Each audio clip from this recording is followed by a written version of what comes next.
సమాజంలో మహిళలకు రక్షణ కల్పించాలంటే మత్తు పదార్థాలపై దృష్టి సారించాలని ముఖ్యమంత్రి రేవంత్ రెడ్డి సూచించారు.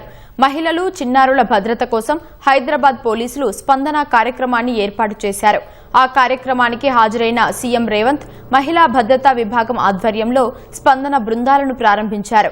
ఎంత సంపాదించినా చిన్నారులు సరైన దారిలో లేకపోతే ఉపయోగం లేదని తెలిపారు. మహిళలు, చిన్నారులపై జరిగే దాడుల్లో మత్తు పదార్థాల ప్రభావం ఉంటుందన్న సీఎం రేవంత్ డ్రగ్స్ నిర్మూలనలో ప్రతి ఒక్కరూ భాగస్వాములు కావాలని పిలుపునిచ్చారు. ఈ రోజు మనం ఎంత కష్టపడి ఎంత ఆర్థిక ప్రగతి, సామాజిక ప్రగతి సాధించినా మన పిల్లలు సరైన దారిలో లేకపోతే మన శ్రమంతా వృధా. మన కళ్ళ ముందే మన పిల్లలు వ్యసనాలకు బానిసలైతే ఇది సమాజానికి తీరని దుఃఖం. స్కూల్స్ ముందు చిన్న చిన్న కిరాణా కొట్టుల్లో గంజాయి చాక్లెట్లు అమ్మే పరిస్థితి. చదువుకున్న డాక్టర్లు, ఇంజనీర్లు డ్రగ్స్ పెడలింగ్ చేస్తున్నారు. ఇంజనీరింగ్ గ్రాడ్యుయేట్స్ చైన్ స్నాచింగ్ నుంచి డ్రగ్స్ కి. దీనికంతా కారణం ఏ నేరం తీసినా మహిళల మీద జరిగిన విచక్షణారహితమైన దాడులను గాని, చిన్నపిల్లల మీద జరుగుతున్న అకృత్యాలను చూస్తే ప్రధానంగా నేరానికి పాల్పడ్డ వాళ్ళు బానిసలైన మత్తు పదార్థాలు సేవించిన వాళ్ళే ఈ నేరాలలో ఎక్కువ పాల్గొంటున్నారు.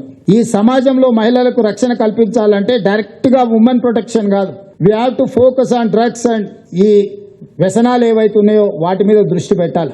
ఎక్కడున్నా, ఏ స్కూళ్ళు, కాలేజీలు, ఎక్కడున్నా, పబ్లిక్ ప్లేస్ లో ఎక్కడున్నా డ్రగ్స్ పట్ల కఠినంగా, ఎంత పెద్దవారున్నా వదలకుండా, వాళ్ళు ప్రజాప్రతినిధులా లేకపోతే వాళ్ళు పెద్ద పెద్ద సెలబ్రిటీసా, వాళ్ళ స్టేటస్ చూడట్లేదు. మేము వాళ్ళు ఏ పరిస్థితుల్లో ఈ నేరాలకు పాల్పడుతున్నారో వాళ్ళ పట్ల కఠినంగా వ్యవహరిస్తున్నాం.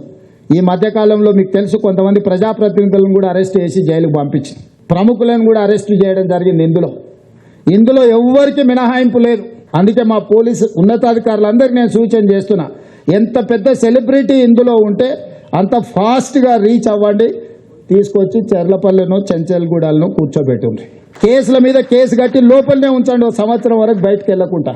అప్పుడు ఈ సమాజంలో ఒక బాధ్యత వస్తుంది, భయం వస్తుంది.